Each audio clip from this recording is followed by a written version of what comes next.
Hey, ladies and gents, welcome to the Controlled Interest Gamecast, where we talk about video games and everything happening in the industry. I'm your host, Jerrad Wyche. Alongside me, as always, is my co-host, Dominic Orlando. I think we both had a great time watching the Last of Us the Game Awards. Yep, a little bit of a spoiler there, but it pretty much was a clean sweep for a lot of the awards, and we'll get into that shortly. Episode 213, thank you guys for joining us for another week of video game news and chatter. We're going to be talking about specifically the Game Awards. We're going to be going over some of the more important announcements. There are a ton of games usually revealed or re-revealed or get updates during the show. We want to talk about the ones that are most interesting to us, so we can get through them and talk about them at a decent length. Then we're going to go over our Game Awards predictions for who the award winners are going to be for 5 specific categories that seem near and dear to our hearts. And then we're going to go over our predictions, the 10 questions I asked Dom last week, and see where we lined up there. And we'll get into it. So first up, let's talk about these announcements that happened. I've split them up into 4 different categories, Dom. So the 2020 Game Awards were filled with award winners and announcements. Let's go over the more interesting teases, reveals, and re-reveals at this year's show. So the 4 categories are interesting reveals, spiritual successors, Bioware's future, and the big stuff. So we're going to start off with interesting reveals. And this one caught me off guard. There's this trailer that happened where it starts off and you see this tribal group in the middle of this forest, and you're like, what's going on here? And then Vin Diesel's likeness appears, and you're like, what, is this Vin Diesel? Am I watching Vin Diesel? And then his eyes go black, and you're like, wait, is this like a Riddick prequel game? What's going on here? Turns out to be the sequel to Ark Survival Evolved, which is a really popular multiplayer crafting survival game. He's going to be starring in Ark 2. On top of that, they revealed an animated show based on the IP, starring Vin Diesel, Gerard Butler, and a number of other celebrities, which is pretty wild. This trailer caught me off guard. It was the most wild thing. I would say 45 seconds into that trailer, Dom, people could have said, Jerrad, write down 100 guesses of what you think this is, and I don't think Ark Survival Evolved 2 would have been on that list of games. Yeah. Was it wild to you to see Vin Diesel pop up after showing that weird licensed Fast and Furious game last year, to see him return as a protagonist in a video game? Yeah, I mean, it kind of makes sense. It's not something we ever would have guessed, like you said, even if you're given 100 guesses. But it kind of does make sense. It's more like we were hoping this moment was something else, right? A little Nathan Drake something else. But, it's what it is. It's cool. There was a moment where I thought, is this like Horizon Forbidden West? Like, is Vin Diesel on Horizon Forbidden West? Very odd stuff there. Was surprising. Not all of the trailers need to be something you're fully invested in or excited about. Sometimes these are these wild surprises that kind of round out the show. And yeah, man, if you would have said, put Vin Diesel on your Game Awards bingo card, I wouldn't expect it to happen. So it's wild. Next up, we had, and this goes into our predictions, which we'll get to later, the set of Fortnite skins that are coming. So with the new Fortnite season, there's a rift into the multiverse, and Jonesy, who's like one of the more popular Fortnite original characters, is trying to find hunters from all the other universes to come and help him fight. We obviously got Kratos last week, and we expected to see Master Chief. That did happen. We saw the Master Chief trailer, which is pretty cool. One of the fish characters from Fortnite opens up like the Mountain Dew energy drink section of a gas station convenience store kind of thing, and Master Chief pops out being frozen in there, which is pretty funny. And then the bigger surprise was we got Daryl Dixon and Michonne from The Walking Dead, who are going to be a part of Fortnite, which is really cool. 2 of my personal favorite characters from that IP. So it's really nice to see them make a second resurgence here, considering the show's on its last legs. And I would say maybe the IP for a while. I could see Walking Dead probably going dormant, because though it is beloved, the show's kind of gotten a bit tiresome for people, and the comic ended, obviously. But it is cool. I know you're not a Fortnite guy, but do you think them adding Daryl Dixon and Michonne from The Walking Dead was a neat addition to the Fortnite universe? Yeah, I mean, you're going to get a begrudging answer from someone like me, right, who doesn't play Fortnite. But, it's cool to see, like, in general, all these different characters coming into Fortnite. It's cool. I can appreciate what they're doing with it, and making it a kind of a connected thing with all these different IPs and stuff. Part of me like rolls my eyes. It's like, oh, this reminds me of all those mobile game ads for like where you see like the weird, kind of like you talked about Vin Diesel, the weird likeness of characters and actors in Fortnite graphics, and it doesn't always look the best, especially when it's someone like, like Master Chief looks good, right? Because that's easier. But then like talking about Michonne, it's like, you know. Yeah, well, I don't think they're necessarily based on the likenesses of the actors from the show. True. Maybe it's like an amalgamation of the comics and that. But yeah, when you identify those characters as those actors, it can be a little odd. But it is cool for, a lot of people don't own Nintendo Switches, and a lot of people, even if they do, don't own Super Smash Brothers. And this is like the biggest crossover outside of Super Smash Brothers, right? Yeah. So, it's really neat to see, and it's bringing in more people into video games, whether or not me and you enjoy Fortnite. There's going to be Walking Dead fans out there who have never tried Fortnite, or Xbox gamers who have never tried Fortnite. And they're like, oh, Master Chief? I'm going to get Master Chief and check out this game. Especially with Halo Infinite's delay, it definitely helps the sting there. But it is cool. I'm interested to see what other... Because I wouldn't consider Daryl Dixon for sure. Let me correct myself. Daryl Dixon I would definitely consider a hunter, right? I mean, even before the zombie apocalypse, he was a hunter-gatherer type dude. Michonne, I get it from a character standpoint of, like, she kind of hunted people, especially with her, like, jawless zombies. Yeah. But I like that the definition isn't so, like, dead set, that they could get creative with these hunters that they bring in. And I wonder who else is in line to come, because this seems like the success of the Marvel event was, all of these Marvel characters. Now it's like, who loosely fits the definition of a hunter? Let's contact the IP holder. Can we get him in? And not to disparage the work that they do for Fortnite, because it does take talent to create the skins, but the art style is very kind to artists in terms of fitting in characters where it's not detail oriented, right? It's not like specific minute details. It's getting these like flaring overall looks to these characters. So I don't think they'd have that hard of a time bringing in people. I can't wait for them to bring in the 4 Ninja Turtles. I'm surprised it hasn't happened yet, because it happened in Smite. And if no offense to Smite, if Smite can get the TMNT license, Fortnite can definitely get the TMNT license. Next up, this is where some excitement rushed into me, Dom, because we're in a place where we're about to talk about 2 franchises that fans have wanted a new entry in for a while, and the developers and IP owners simply aren't doing it. So there's these people that are connected in some way or another that are like, screw it, they're not going to do it. We're going to do it as close as we can without getting sued.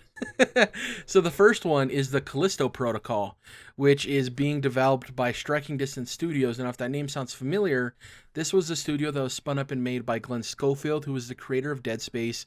He left over to Sledgehammer Games to work on Call of Duty for a while. He then got promoted up to like a management position. He's like, I don't really like this. So then he left Activision and started his own studio. It's described as a sci-fi horror game, and Glenn Schofield himself in the interview said, our goal is to make the scariest game available on PC and consoles. If you saw the trailer, there was a weird freaky alien type thing. Obviously a lot of core alien feels. The inmate himself had like this bar on the back of his neck that was definitely reminiscent of the UI in Dead Space, right? His health bar on the back of his spine. I thought this looked really cool. The name itself, I'm not a fan of, the Callisto Protocol. The reason it's named that is because the game takes place on one of the moons of Jupiter named Callisto. It seems like it's a prison of some sort. I'm very much interested in this as somebody who has missed Dead Space and wanted a new Dead Space. This might be the closest we're going to get to it for a while. And we talk about business moves a lot of times, Dom, and making a sci-fi horror game that's in that survival genre is a big risk. And I think they're hoping that the Dead Space fans come out in droves when this game releases and purchase it. And if they nail it, I think this could be a big hit. What did you think of the Callisto Protocol trailer? Well, to put it simply, yeah, I'm in. Let's go. Like, I'll buy it now. Yeah. That's everything you said. Like, we have like former Dead Space guys, and like this is a sci-fi horror game that's intended to be the scariest game available on PC and like, yeah, absolutely. Let's go. That's all I needed to hear. Yeah, and for me, I like the Resident Evil games a lot, but my favorite type of horror is sci-fi horror, just because of what the things you can do with aliens or like weird bacterial things that like evolve, right, and manipulate their surrounding space. So I'm very much interested in this, and like you said, people who worked on Dead Space, it's in good hands. At the very least, it's going to be scary. We don't know how good of a game overall critically it's going to be, but I'd put money on knowing that when people get this game, it will not be knocked down for how scary it is. Yeah. I think that's what they can bet on. Next up, Back for Blood. This is from Turtle Rock Studios, the people who had a hand in the first and second Left 4 Dead titles, as well as Evolve, which was their asymmetrical multiplayer game that kind of flopped. Had a lot of potential there, but obviously that type of genre quickly faded away with the likes of Fable Legends, that asymmetrical multiplayer. It's a shameless Left 4 Dead successor, very nostalgic feel alongside some refreshing additions. They have one thing with Left 4 Dead is they didn't really explore the height of zombies. It was pretty much like there was the boomers who were the bigger zombies, but they were pretty much all relatively the same size ish. But with this, they have like a 20-foot zombie that's in there. That's pretty wild. They have another one who looks like a Resident Evil endgame boss with a giant arm. I thought it looked really cool. They were one of the few games to show actual gameplay in the show, which I thought was awesome. And it looks, like I said, it's a shameless Left 4 Dead successor. It looks like Left 4 Dead. Even in the name, Back 4 Blood, Left 4 Dead, right? I'm excited to play this with my friends. I have friends to this day who aren't as involved in the gaming space as we are that ask me, like, hey, do you think there's going to be a new Left 4 Dead? They missed the days of Left 4 Dead. And when this came out yesterday, I sent them all the trailer, and they were excited because we're not going to probably get a Left 4 Dead 3 from Valve, and if we do, it's not going to be anytime soon. What do you feel about this, and are you excited about maybe hopping back into a Left 4 Dead-like experience? No, I mean, this is cool. I'm like glad it's here, and I think it's going to be good for a lot of people. Not necessarily my thing. Like I played the Left 4 Dead games a little bit, like kind of just solo. Probably best going to be played, with other people. So I don't know. I might miss out on this one, but that's all right. It's super cool that they were able to. I mean, a lot of people want Left 4 Dead 3, right? Half-Life 3 and so on. But so it's cool that Left 4 Dead 3 can more or less still happen, right? Without it actually happening. And this is coming out next June, so a lot quicker than the Callisto Protocol, which I think they slated for 2022. I'm more curious to see how these games perform because we have this thing in the gaming industry, and I think it's in all industries, where there's a fan base who clamors, and I guess whines might be too strong of a word, but they want their favorite franchise, their beloved franchise to come back, and in some cases it comes back and it sells well, and it leads to more entries in that series, but sometimes it doesn't. It's like, well, maybe this thing should have just stayed dead, right? And I'm interested to see how both of these things do. In my opinion, I think Callisto Protocol, though it's the more niche genre, has a little bit more chance to succeed because the horror genre doesn't see as many titles. Whereas Back 4 Blood, it's a multiplayer title. If you release next to something that has a bigger marketing thing than you, or the latest Call of Duty Warzone update or Fortnite update, you could get lost in the weeds real quick, right? So that's one I'm a little bit more worried about just because it's in a space that is so crowded. But I'm interested to see how both of them do. And shout out to spiritual successors. If the original IP holders aren't going to do anything, at least these people are willing to take the risk of possibly getting sued to make the game that people are wanting. I think that's cool. Next up, Bioware's future. So we had 2 trailers from Bioware here. As I've mentioned on the show many times, I'm a huge Bioware fan. Obviously, they've been on some rocky days recently, especially with Casey Hudson and Mark Dara leaving the company recently. They want new leadership, younger, fresher eyes. I eventually want to get into that in a podcast talking about Bioware and their future, because I do think there's positives and negatives to those 2 veterans leaving, Dom. You can argue that them leaving is Bioware going to be the same, but in the same sense, it's like it's been so long since the hits of Bioware's past days. That studio is probably completely different in terms of the people that make it up. New people entering the fold. Like, how responsible were Mark Dara and Casey Hudson for Anthem not turning the corner, right? We like to say that they're beloved members and they could have turned things around if anybody could, but maybe they just are in need of fresher eyes over there at Bioware. Maybe that is part of the issue, right? That being said, their next couple of projects I'm very much excited for. We knew Dragon Age 4 was on the horizon. We got a trailer narrated by Solus, the Dreadwolf, who's the evil elf type dude. Really cool name. It's one of my favorite things in fiction, Dom, where you hear the name Dreadwolf and you're like, oh, that sounds like a badass. Who is that? And then you see him and he's like this scrawny, intellectual, Littlefinger-looking elf guy. It's really funny. One of the revelations from this trailer, obviously they talked about, there's no ancient prophecy, no enchanted hand, yada, yada, yada. Seems like they want you to make your own character and be that person. It was just called Dragon Age. It seems like we might just getting a reboot. Instead of calling it Dragon Age 4, they might just be going with Dragon Age. Which at this point, I would argue, just like with Fable, that's fine, right? Like we don't need a 4. If anything, it helps the game if you don't have those, I wouldn't say expectations, maybe like whenever somebody sees a number at the end of something, they worry, do I need to see all the other things or experience all the other things to do this right? So by eliminating that and just calling it Dragon Age, you think this leads it towards a better chance of success? Obviously, barring critical reception. Probably. I mean, it makes sense because even with looking at the last game, it was called Inquisition, right? It wasn't called 3. Yep. So they could have called this 4, I suppose, but then you would have similar questions like, well, is it really? I mean, it's the 4th game. I don't know. It's not necessarily like clear or obvious what it should be called. So I think this makes as much sense as anything, really, just having it plain Dragon Age. I mean, and that's the popular thing to do nowadays, anyway, right? Like just use the original title and start over, right? Doom, God of War, and so on and so on. Well, and then the interesting thing, and I think this is a product of our generation, is that since we're past the year 2000, right? I think a lot of times we look back and 2005 doesn't seem that long ago because it's like, oh, it's past the 2000s. It's not that far long ago.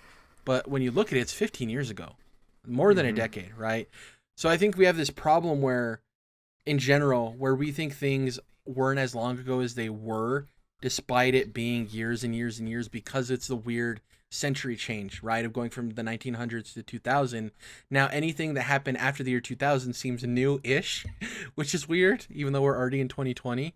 And for those who don't remember, Dragon Age Origins, the first game, came out in 2009. That's 11 years ago. By the time this game comes out, Dom, at the earliest, I would assume 2022, we're talking 13 years. I think that's more than enough time for you to soft reboot the title, right? Absolutely, yeah. Dragon Age Inquisition, Dom, came out in 2014. It's kind of crazy to think that. Yeah, that was 6 years ago. Yeah. So I think it's more than valid for them to do that. Now let's talk about my favorite moment of the show. Once again, if you've ever listened to this podcast, you know how much I love Mass Effect. Mass Effect 2 is one of my favorite games of all. Oh, is my favorite game of all time. Mass Effect, one of my favorite games of all time. We got this trailer, and I know the bummer of it. I'm going to get to it right away. Cut to the chase. At the end of it says Mass Effect will continue. I know the narcissists and pessimists out there will be like, well, we already knew that. Ha ha ha, whatever. What an announcement. But for those who love Mass Effect, the moment we see Liara pick up that N7 armor, which we assume is Shepard's, right? Obviously. I don't know how many times you watched this trailer, Dom. Probably just the once. But if you look in the back, people paused it and zoomed into the back. And you see, off the top of my head, I can't remember the names of the alien races. Sorry, it's been so long since I've played. But you see Morden, or at least an alien of Morden's species. And you see a Krogan, which looks a lot like Grunt. And it seems like this might take place canonically after the events of Mass Effect 3. Obviously, that's a lot to infer from a teaser trailer. I honestly think this is just a little bit of fan service of like, we understand you want what you miss from Mass Effect. That's where we're going to deliver. I don't think it's necessarily saying this is a direct line Mass Effect 4, but if that is the case, that'd be dope. How did you feel about this trailer? I know you liked Mass Effect, but you're not necessarily probably on the level of me of like crazy fandom. No, it's cool. Obviously, it's one of those things where like, yeah, there's no title. It was just a little cinematic, so it can only be so cool, right? But it's if nothing else, it's encouraging to see like, yeah, EA and Bioware, like they do care about this series, and a lot of people weren't the highest on Andromeda, right? But and we basically had these questions like we assumed it was going to come back one day, but I think there was at one point a quote that it had been shelved. The series had been shelved kind of indefinitely. Whatever that actually meant. Yeah. Who knows? But like, it's good to see like this is like a big vote of confidence from the people holding the money. Like, yeah, this is a series that is gonna persist, and they literally say that, right? Like Mass Effect continues or whatever. So like, I think it's pretty cool, and it's something to get excited about. It does feel like this in Dragon Age is, it leaves me with a little bit of that like, I mean. And how long until I can play it? It gives me a little bit of that, but it's still good to know that they're working on it. Yeah, and man, so I've always wanted a First Contact Wars video game in the Mass Effect universe, which is obviously when humans first get in contact with alien races in that universe. I think the first aliens they come across are Garrus's race, which are the Vicarians, I think. That sounds right, but I don't know either. Yeah, sorry, it's been so long since. Sorry if I'm getting the names I wrong. just know Krogan.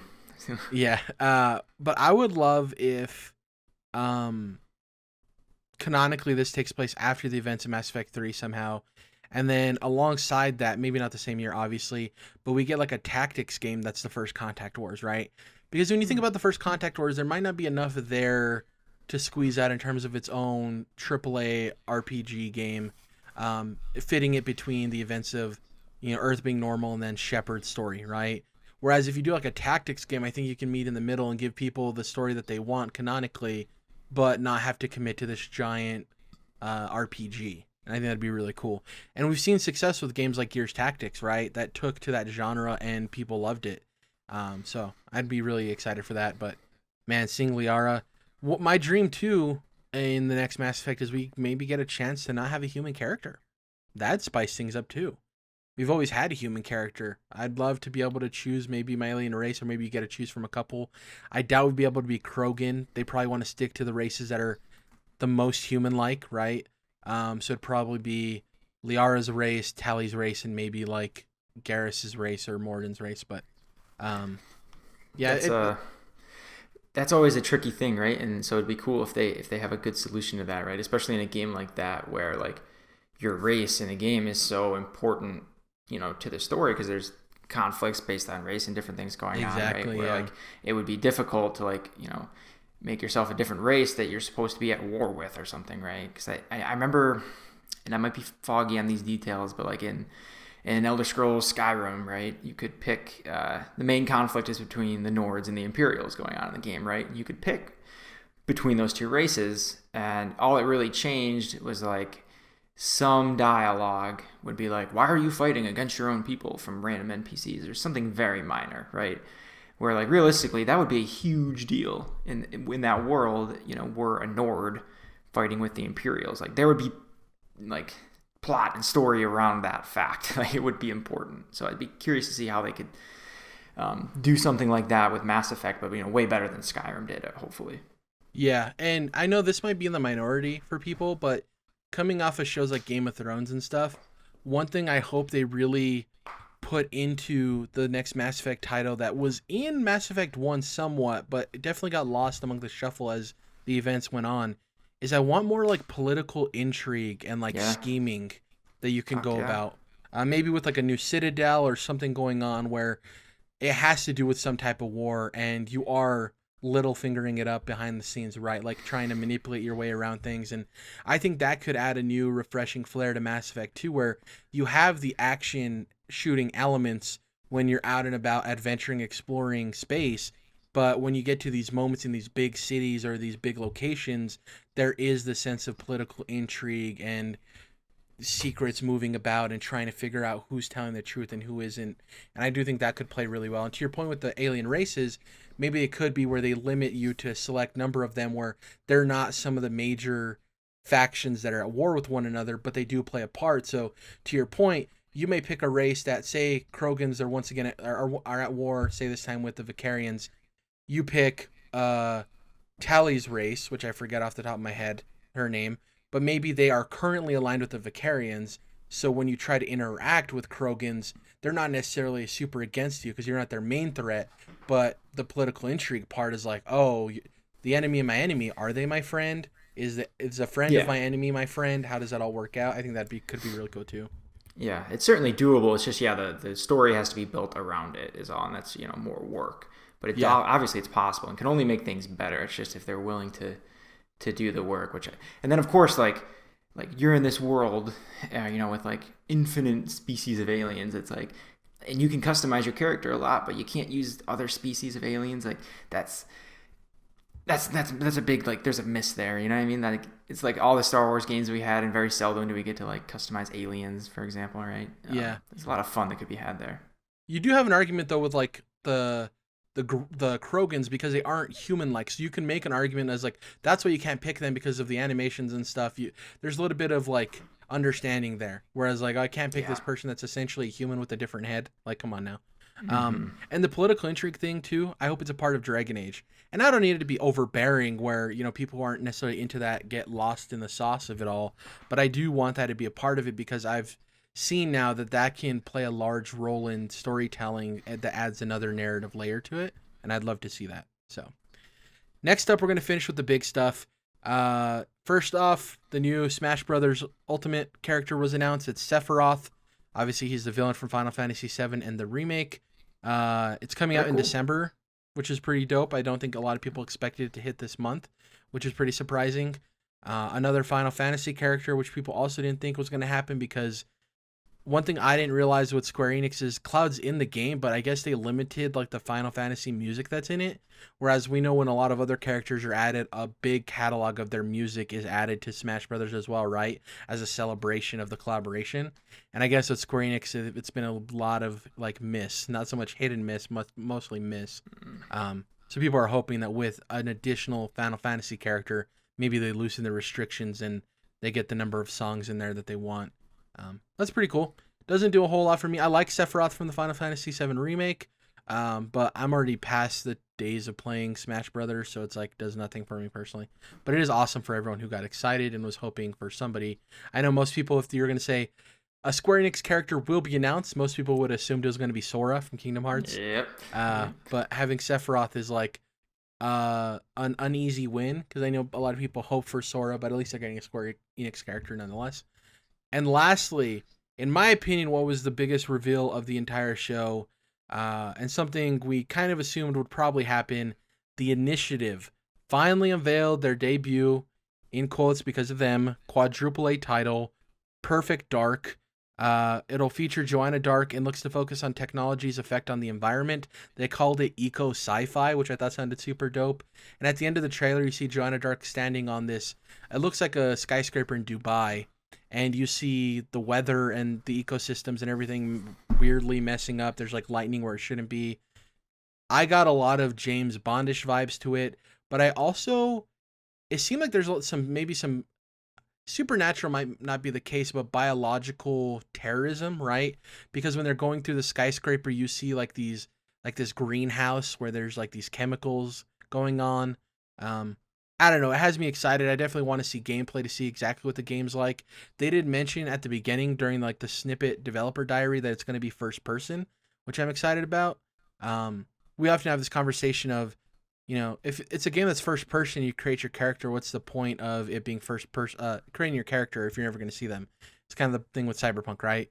Whereas with this, you're playing as Joanna Dark, so first person to me, I'm not upset about that. I'm interested to see how Perfect Dark fans feel about it, but it seems like the general consensus is everyone was excited.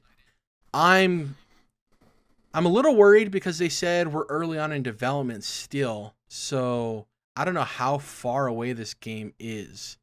But that being said, how did you feel about this reveal, finally learning that it is Perfect Dark, this reboot of this beloved shooter? So some part, because this had been kind of speculated, right? A lot of people guessed that maybe this is what it was going to be, that the Initiative was doing. And I had moments of like, that'd be kind of disappointing, because I almost rather them be doing something completely original, right? But then I'm like, well, I should be more selfish. And realistically, I never played Perfect Dark. I don't know anything about Perfect Dark. So like, this basically is brand new to me. So exactly. Sweet. Yeah. And the trailer was really cool. I also liked the whole eco vibes they kept on. They really made that a point to talk about. But like, yeah, the trailer looked cool, and I've been, not everyone likes first person games that aren't just straight up shooters, right? I'm thinking of like a Dishonored. Like maybe it'll have some similarities to that, at least in feel. But yeah, I'm all on board for this. It's just, we'll see when it actually is coming around. It might be a little while still, but who knows? Maybe they're like early in development. That's a phrase that could mean a lot. I wouldn't guess this is next year, but 2022 doesn't seem crazy potentially. So we'll see. Yeah, and what's early to them, right? What is their definition of early? Yeah. So the thing that I want this game to nail is the shooting mechanics. Obviously, if it's going to be a first-person shooter, it needs to nail those. And I want really strong stealth elements. It's funny you brought up Dishonored, because I think that could differentiate it from a lot of other games where there are these strong stealth elements. Because the trailer does lend itself towards hinting at sneaking through this building, kind of dismantling these troops as you go through. I think there's going to be a lot of tech gadgets, right? Of like maybe some drones you could use or some hacking abilities you can get. And we know the team that they assembled there. It's immensely talented. They have people from Naughty Dog and Sony Santa Monica and Ubisoft, like all of these really great places. They're kind of formed like the Avengers of video game developers at this one, it seems like. But will they nail it? Who knows? And I hope they do. And I do think that Perfect Dark isn't a new IP, but for all intents and purposes, Dom, how many people are going to be playing this game when it comes out that have never played a Perfect Dark game, hearing about this for the first time, having no idea it's a reboot, being like, this is a new IP, right?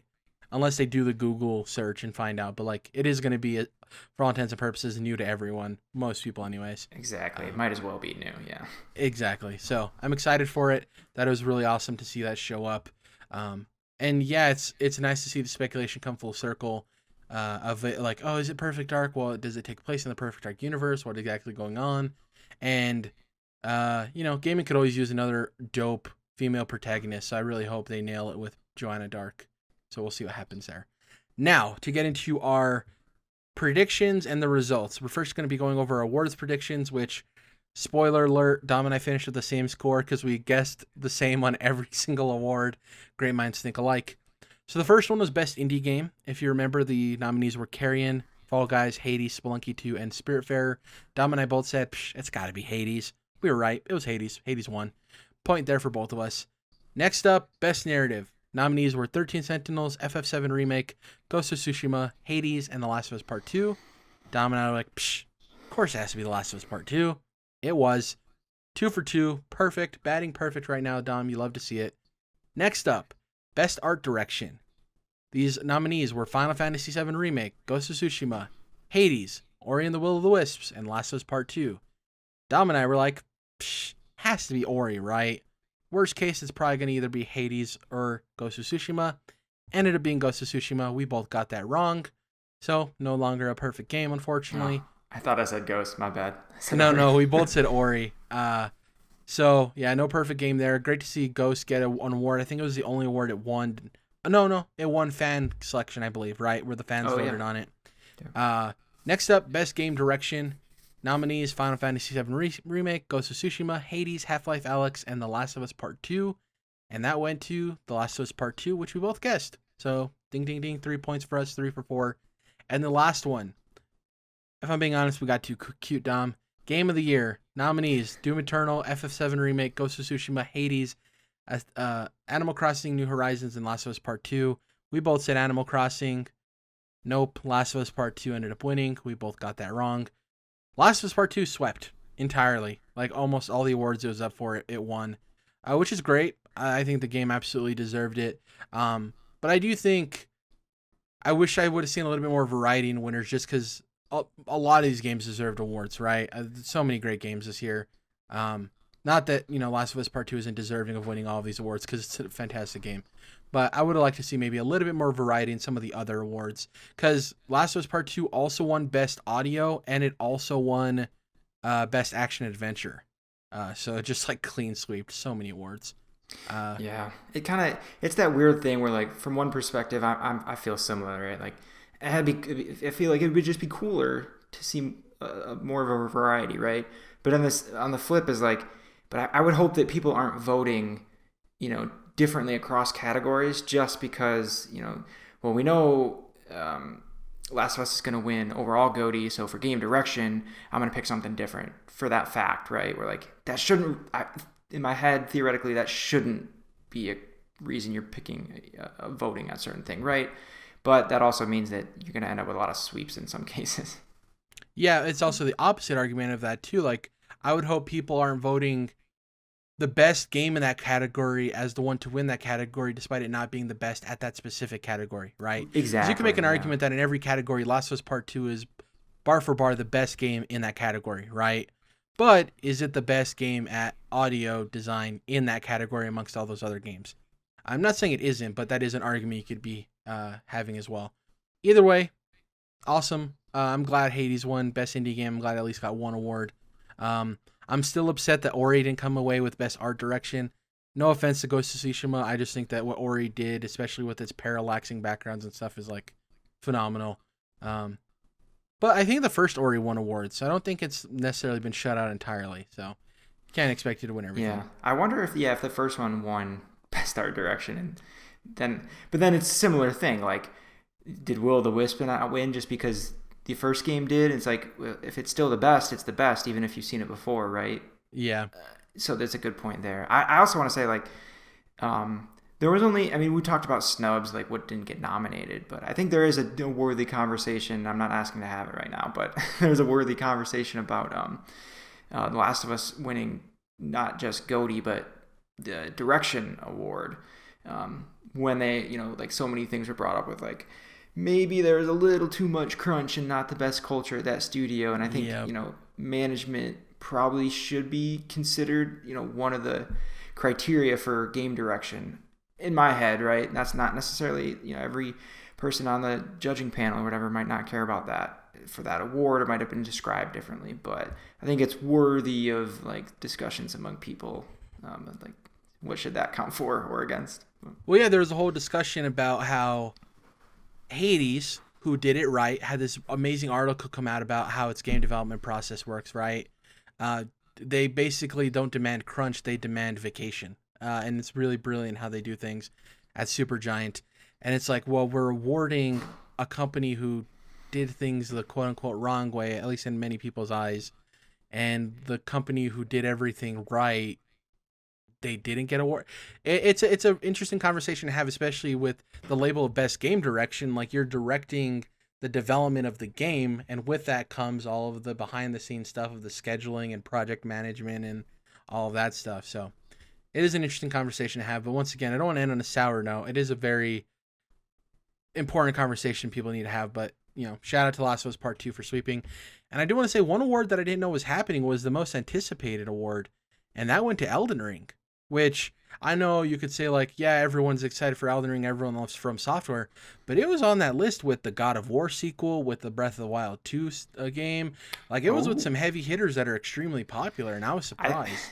I think that this is now data point number 2 that we're both like, because normally, like, we're guessing the same things, we're predicting a lot of the same stuff, and it might be a bit boring, but, like, I feel like we got a pretty good vibe on, like, people's feelings in the industry about things, right? Yeah. But this, I think, like, we don't have a good vibe on the popularity, at least critically, of From Software games, because neither of us thought that Sekiro was going to win Game of the Year last year, right?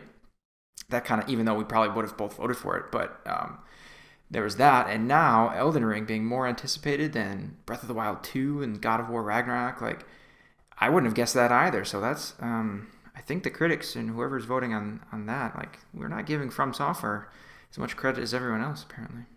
Yeah, but there's also an argument to be made that, like, Elden Ring was revealed at the Game Awards. People always wonder, is Elden Ring going to show up this year at the Game Awards? So the people voting on the Game Awards site are likely going to be people who tune into the Game Awards. So they anticipate seeing Elden Ring. So therefore, in a Game Awards poll, they're going to anticipate Elden Ring more than God of War sequel because they assume that that's not going to be at the Game Awards. Like, there's also that argument to be made.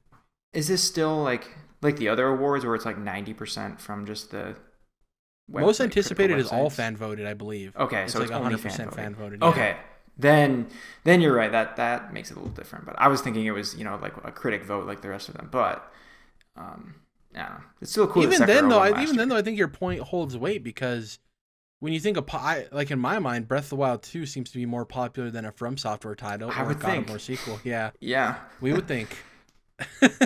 But yeah, so we ended up going 3 for 5, not too shabby. We voted the same on all of them, so we ended up with the same score. So we tied there. Let's get into these Game Awards predictions that I had. 10 questions. I answered them first, then I asked you on the podcast live for your answers. We're gonna go through them. Speaking of Elden Ring, first question: will we see Elden Ring? If so, will it get a release window? I'm not being cute here. It being in the most anticipated doesn't count as seeing it. That's not how it's gonna work. I voted yes, we would see it, and yes, we would get a release window. I was wrong. Dom voted no, we wouldn't see it. No, we wouldn't get a release window. You were right. 1 point Dom, 0 points. Whenever we do these questions and predictions, my philosophy and how I answer them is, if it's something I want and hope for, then I'm just going to assume it's not going to happen. Obviously, Elden Ring is something I wanted to see, so I assumed it was not going to happen. Yeah, so that way you're only surprised and enlightened when it does happen. Mm-hmm. Yep. Low expectations, high reward.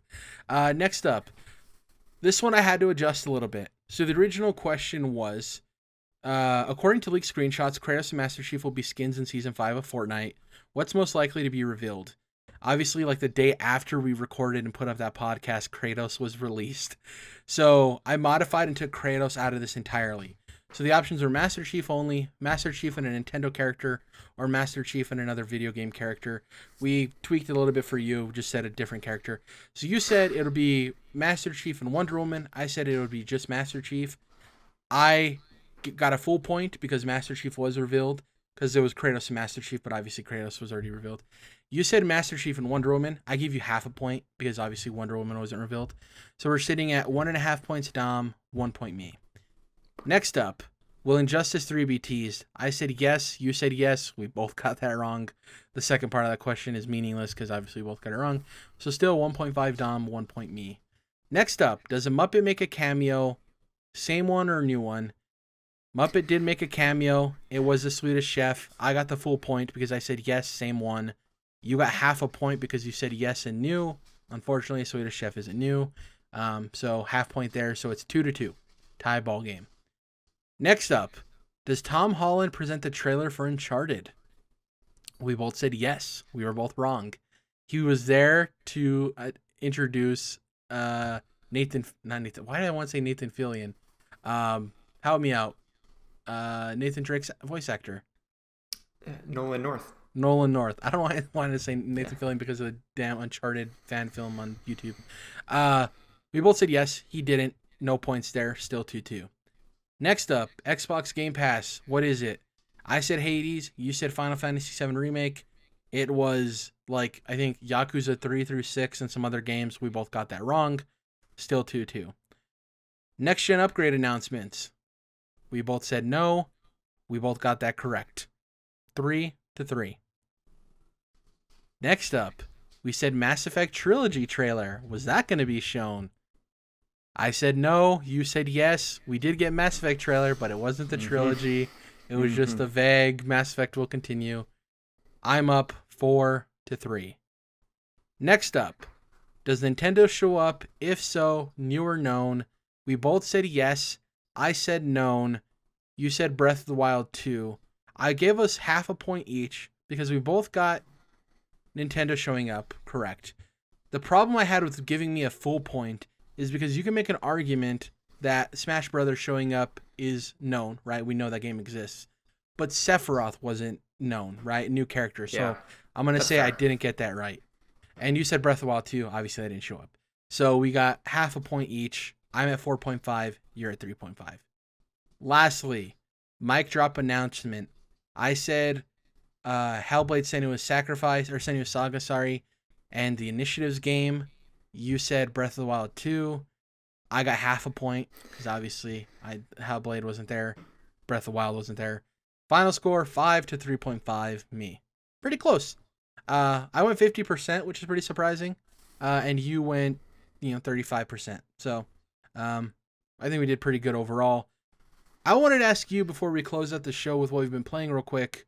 As someone who's a huge Zelda fan, are you kind of disappointed the Breath of the Wild sequel wasn't there? Because for most people, it was a lock. It's like, oh, of course, we're going to see it in some capacity. And it didn't show up at all. So. Yeah, I mean, I'm more like, because I now want that game to be a certain thing, and there's a good chance it's not going to be that thing, which is, more the original style Zelda with more dungeons and a little bit more linear. So my hype on it is probably a little bit less than a lot of people, actually. But, it was hopeful. It seemed like it could be a really cool, big announcement for the Game Awards. But, I'm all right. I'm not that let down. Yeah. I was pretty interested not to see it there. And it was odd for them to lead with Smash Bros. The character reveal. I'm like, okay, bold choice. But now that I remember, I think Joker was revealed towards the beginning as well when he was revealed from Persona. So maybe that's just the way it is. And yeah, I thought it was overall. I think it was great for the year we're in and the things that Jeff had to deal with in order to get the show put together, right? So in the circumstances of 2020, I think they pulled off a tremendous job. Now, outside of that, if you're comparing this to shows of the past, I think it was a little bit lackluster in comparison, but I can't hold it to that. Like, we're in a weird year, development's weird, games are getting delayed, stuff's happening. The presentation wasn't perfect, but I think for what we were dealing with in 2020, from the game development side and from the production side, I think he did a fantastic job. Yeah, no, I agree. I think it was pretty good. It still has that. This isn't the same as watching an E3 showcase, right? And I'm always reminded of that when I'm like, ugh, more ads. Like so many ads that are like a part of the show, and like, ugh. I don't know. It doesn't. That kind of like dampens my enjoyment of it quite a bit, because the announcements are like, woven in here and there. It's not an announcement show, right? But we've come to kind of make it and expect it to be somewhat of an announcement show, at least a handful of big ones. But it's still a good show. It's cool to see certain games get recognized on that kind of stage. So I'm glad it was pretty good. Yeah, with the ads, for me, it's always like, I wouldn't be getting this Mass Effect trailer if it wasn't for him signing a deal with Verizon True. Wireless, right? Like, it's just not, it wouldn't happen. Same thing Necessary. with like YouTube. Some of the creators I watch, like, I could definitely get an ad blocker and just not see the advertisements. But for me, I'm like, I'll deal with waiting 5 to 15 seconds to click skip ad, because I know they get the AdSense on the back end. And, it's not for every YouTube creator, but for a lot of them, the AdSense matters.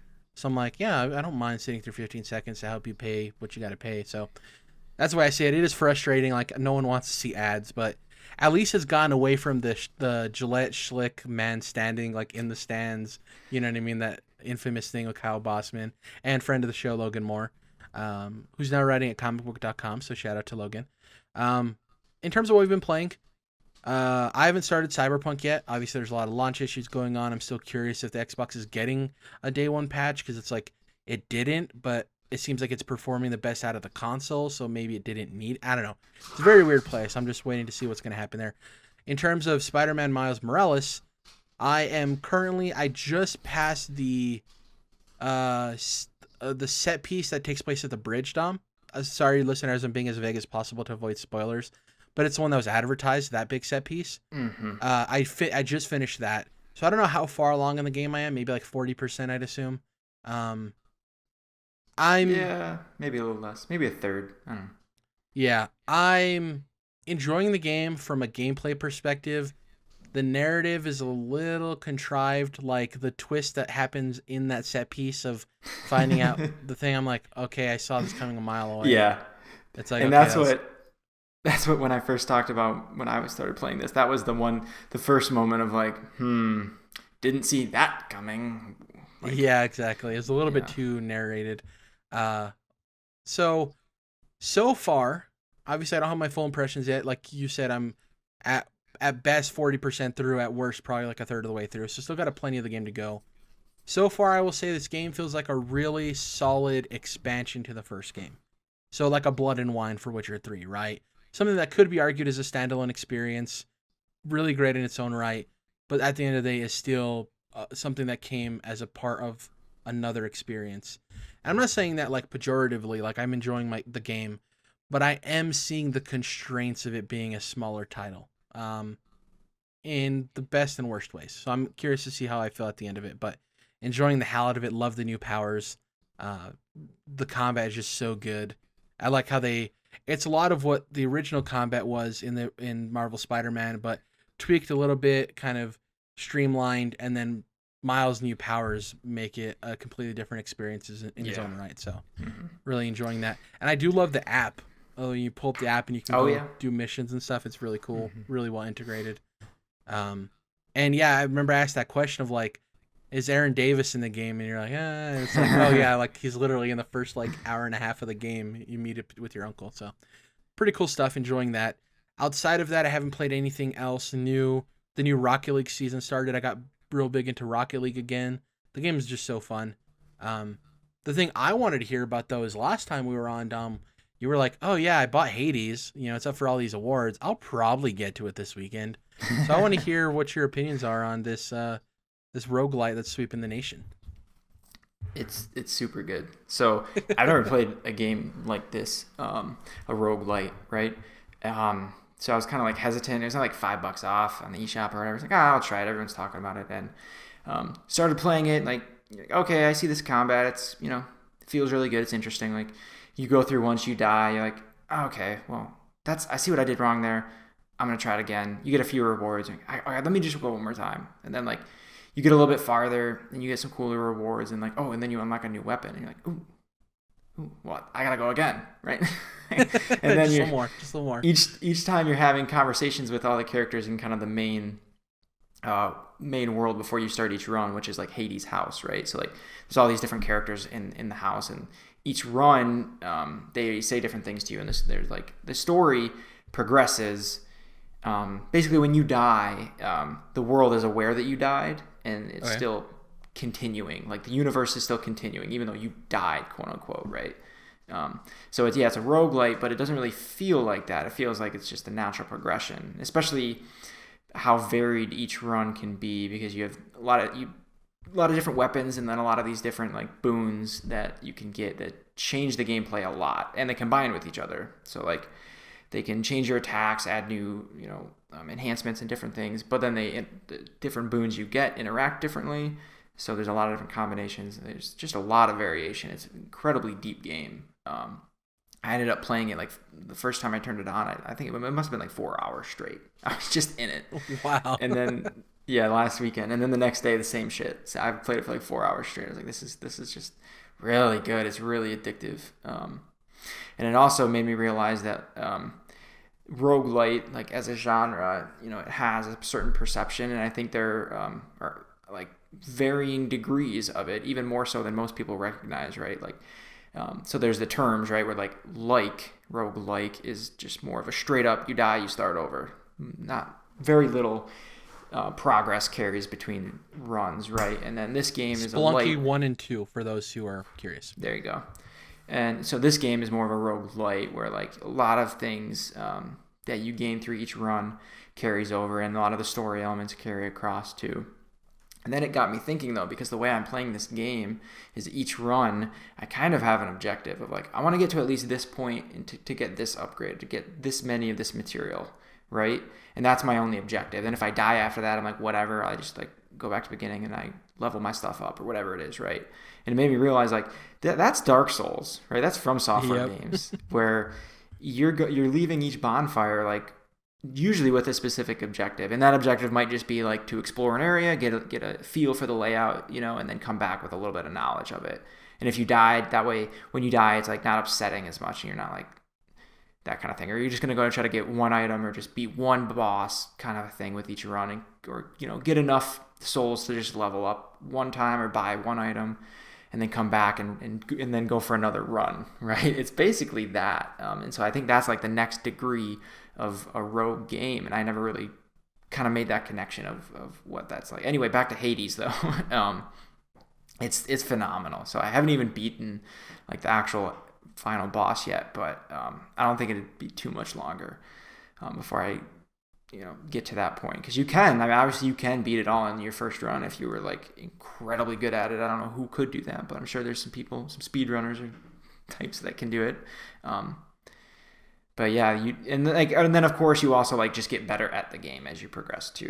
The more runs you do, your own skill is increasing. So yeah, it's super fun game. I'm enjoying the heck out of it. People are not wrong when they praise it. So I was planning on getting this the moment it releases on Xbox, and I'm assuming you're doubling down on that sentiment too, of like, yeah, Jerrad, as soon as it's available on your preferred platform, get this ASAP and dive in.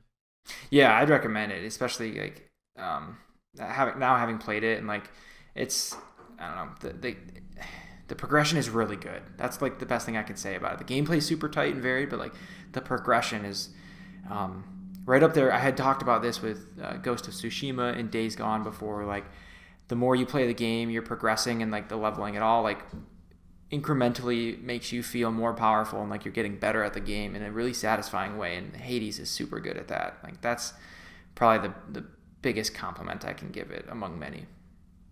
Awesome. I was already excited to play when it came to Xbox, and now hearing your opinions of it, if somebody who's, you're kind of shy to the genre in general, and the fact that it brought you in and made you really enjoy it and have some revelations about, some of your favorite games you've already loved is really cool.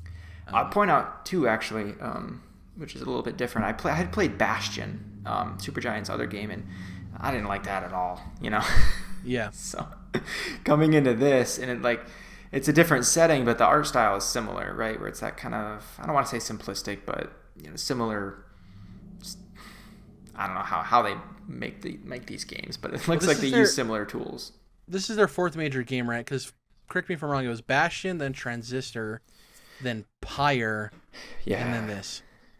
Yeah, that sounds right. Yeah. Transistor was the one with the female antagonist with the red hair, and then Pyre was the basketball fantasy game thing. Is the best way to describe it. So, really interesting stuff. Is there anything else you wanted to mention before we close out in terms of what you played?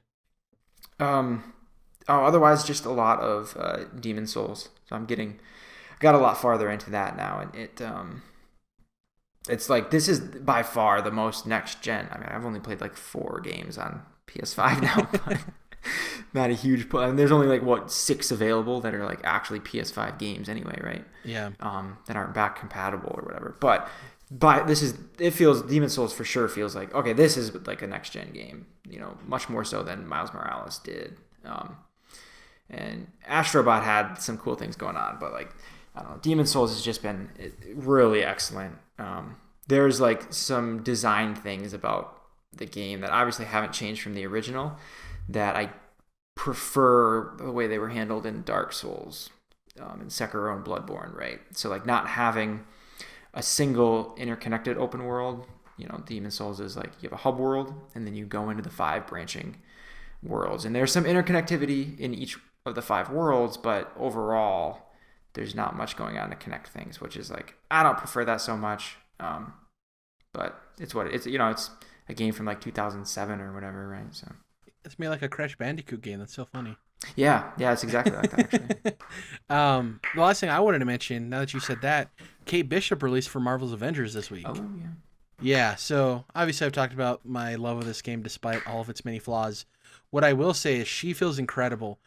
You've heard me talk about this game, Dom, and the one thing I've always said is they make the characters feel unique, right? And they just feel fun to play. Game has bugs. Sometimes the areas don't load. Sometimes you're playing through the same area over and over again with slightly different variations on the design. All that stuff, obviously valid criticism. But the characters themselves feel amazing. With her traversal is her teleporting, so she feels like Nightcrawler, the popular X-Men character. Her abilities allow her to create a decoy, right? So in battle, she can create a decoy of herself that enemies shoot at and kind of pull them away from you. She has 3 different arrows she can shoot. One that's called razor arrows, which are just critical hit arrows.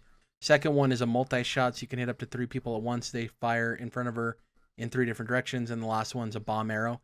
Her ult basically makes it so she can fire arrows quicker and they do more damage. So, for instance, with her bomb arrow, when she's not in her ultimate form, you have to hold the trigger so she pulls it back, and then you can fire it because they're so powerful. The weakness to them is that you can't fire them at a fast rate, right? But the moment you hit her ultimate, she could just fire those puppies off like they're nothing, right? She's really fun to play. The story with her is about 2.5 hours, so it's not a whole lot of content, but it's still pretty cool. They bring in, obviously, the characters from the base campaign. They have performances there. They tie her in. They answer the questions of where was she during this 5-year gap? Why are you guys barely talking to her now? You know what I mean? They answer those questions and make it make sense. They also set up the next DLC, which is going to be Clint Barton, which is the Hawkeye most people are familiar with from the films. They did a really good job with it. It gets me excited for... This is an appetizer, and we've talked about, I think their big next resurgence is going to be their quote-unquote second launch, where they have this big bundle of content, which I think is going to be packaged with Wakanda and Black Panther. And I'm excited to see what that is because this did a lot for people who are already invested in the game. And I know even as great as Kate Bishop is, it's going to be hard for those people who have already fallen off to come back. I totally get that. So it's just the hardcore people that are diving in now. But if you're adding these characters slowly over time and then you bring in this big new relaunch, people are going to have so much content there to play with. And instead of the campaign being about 7 hours focusing on Kamala Khan, you're going to get that campaign and then all these other ones after it. And the way they pitched it is it's going to be 3 DLC story arcs. So for this one, it's Kate Bishop, it's Clint Barton, and then we don't know what the third one is, but they all run into each other. So it's going to be like a second campaign when they're all said and done, and they're going to have another one, and they all kind of feed and integrate into one another. It's really cool. I'm really enjoying it. Free update too entirely, and because I played the base game enough, her battle pass was free for me. I have like 2,500 credits right from playing with Hulk and Captain America and all of these characters. So when she came in, I needed 1,000 credits to do her battle pass. I already had it. And then if I enjoy her, by the time I'm done, she gives me that 1,000 credits back. But to say I don't like her, right? I still have 1,500 left, plus whatever I earn with her in the meantime. So when the next character comes out, I have it. You know what I mean? So I think it's really cool. It allows you to the people who are invested in it get that on the back end. And it's not that you have to be wholly invested where, Dom, they're asking you like, okay, you need to play 50 hours with all 6 original Avengers. If you fall in love with one character or you like all of them a little bit, you can get 1,000 credits from all of them combined or just one character, and then that just feeds for the next character. You know what I mean? It all feeds into one another, and I don't think the levels are that demanding because, like we talked about before, every week you have 4 challenges you can do, 2 weekly, and then the daily ones that rotate. For each weekly one, you get 11 points each, so that's 22 points you can get from those alone each week, right? And then with the daily ones, it's 3 and 3, so that's 6. 6 times 7 for each day of the week is 36, right? Is that right, math? 42. So yeah, if you add that together, it's 66 points you can get every week, okay? And that's saying you do everything. The total for the battle pass is 200 points. So if you're committed for like 2.5 weeks to a single character, you'll get it. But that's like being fully committed, right? And that's wanting to get everything in that battle pass. And I've gotten a lot of the battle passes done just hopping in for like an hour or 2 a day at most. So I think it's very generous of that stuff. And they've rewarded people who are continuing to play it with additional resources and stuff. They're like, hey, keep playing card game. Here's a bunch of rewards to keep playing. So enjoying that. I'm glad they nailed their first DLC launch. Obviously content light, but they nailed the character, which I was not surprised by because that's the best part of what they do with those games. That's good to hear. I mean, again, we've talked about it before, but I feel like this game should come back big. And seems like maybe small, but still a good, first step towards that. Sounds like. Yeah. And imagine a year from now, Dom, when like the roster is like 13 Avengers on top of whatever they launch with for the big relaunch of like, what if it's not just Black Panther, right? Like what if they give Black Panther and maybe another character like Doctor Strange or something? Maybe it's like a package of characters, right? And wild enough, what if it's like another set of characters, like 6, right? Because the game launched with 6. What if they intersperse these guys and we have like 9 by the time that DLC drops and there's another batch? So when people are coming in, it's not content light. You have all of this backwards content of all of this stuff you can do. I do think it's poised for that. It seems like they're taking their time and they want to have a second resurgence. And it is one of those things too that we're seeing with Cyberpunk of this game just released way before it should have. And I don't think it's as much a scope issue as the Cyberpunk thing is that we talked about. I think this one is pretty much like, no, there's a deadline in our partnership. You have to hit that deadline. So I think that's what happened there. Anyways, having a blast with that. Thank you guys for listening this week. Game Awards are behind us. This is our last live show for the rest of the year. We'll be back at the new year. We're going to be talking about our predictions for the coming year. We'll eventually get to our Game Awards podcast, and we're going to be talking about our favorite games of 2020. Can't wait to tune in. We have a couple of episodes for the holiday break. Tune in then. And if you can, please go to YouTube, search Controlled Interest. Will pop right up. Like the video, subscribe if you enjoy our podcast. Leave a comment. I read the comments. I'll reply to you there. On Twitter, you can find me at, I think I changed my Twitter handle. Yeah, at Jerrad Wyche, which is my full name. That's JERRADWYCHE. I got rid of the underscore. Couldn't deal with it anymore. You can find Dom at Dom's Oreos. And collectively, you can find us at CTRLINT. That's Controlled Interest abbreviated. In terms of the podcast, we're on iTunes, we're on Spotify, Google Play, I think went to the wayside, but you can find us anywhere. Go to our website itself, and you can listen to the audio there, standalone, at controlledinterest.com. They're all available on the homepage. You can click there and check them out. Other than that, we'll catch you guys next week with a pre-recorded show. See you guys then.